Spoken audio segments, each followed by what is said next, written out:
తల్లిదండ్రులు కావాలనుకునే మీ కలని నిజం చేసుకోండి. ఆర్థిక స్థితికి అనుకూల పద్ధతిలో మామ్ ఐవీఎఫ్ తో. దేశవ్యాప్తంగా వినాయక చవితి సందడి మొదలైంది. వీధి వీధిన గణేష్ ప్రతిమలు కొలువుదీరాయి. కోటీశ్వరుడి దగ్గర నుంచి పేదవారి వరకు తమ తమ తాహతకు తగ్గట్లు వినాయకుని విగ్రహాలను ఏర్పాటు చేసుకున్నారు. ఇక ప్రపంచ కుబేరుడు ముఖేష్ అంబానీ తన రేంజ్కు తగ్గట్టు ఇంట్లో కూడా వినాయక విగ్రహం ఏర్పాటు చేశారు. వినాయక చవితి రోజున ముఖేష్ అంబానీ కుటుంబం ఎంతో భక్తి శ్రద్ధలతో ఇంట్లోని విగ్రహానికి పూజలు చేసింది. అనంతరం ముఖేష్ అంబానీ ఆయన చిన్న కుమారుడు అనంత్ అంబానీ లాల్ బగీచా రాజా దగ్గరకు వెళ్లారు.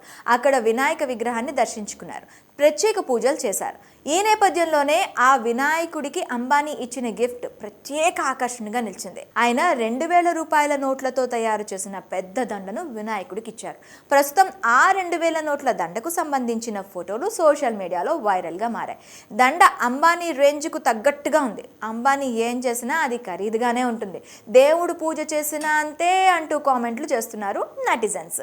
కాగా ప్రతి సంవత్సరం వినాయక చవితి రోజున ముఖేష్ అంబానీ లాల్ బగీచా రాజాను దర్శించుకుంటూ ఉంటారు. తన రేంజ్కు తగ్గట్లు వినాయకుడికి ఏదో ఒక గిఫ్ట్ ఇస్తూ ఉంటారు. ఈసారి 2000 రూపాయల నోట్ల కట్ట దండనిచ్చారు. ఇక అంబానీకి దైవభక్తి ఎక్కువ, ముఖ్యంగా వినాయకుడంటే ఎంతో భక్తి. అందుకే ప్రతి సంవత్సరం తన పుట్టినరోజు సందర్భంగా వినాయకుడిని దర్శించుకుంటూ ఉంటారు. మరి అంబానీ లాల్ బగీచా రాజాకు 2000 నోట్ల రూపాయల దండ బహుమతిగా ఇవ్వటంపై మీరేమనుకుంటున్నారో మీ అభిప్రాయాలని కామెంట్లో తెలపండి.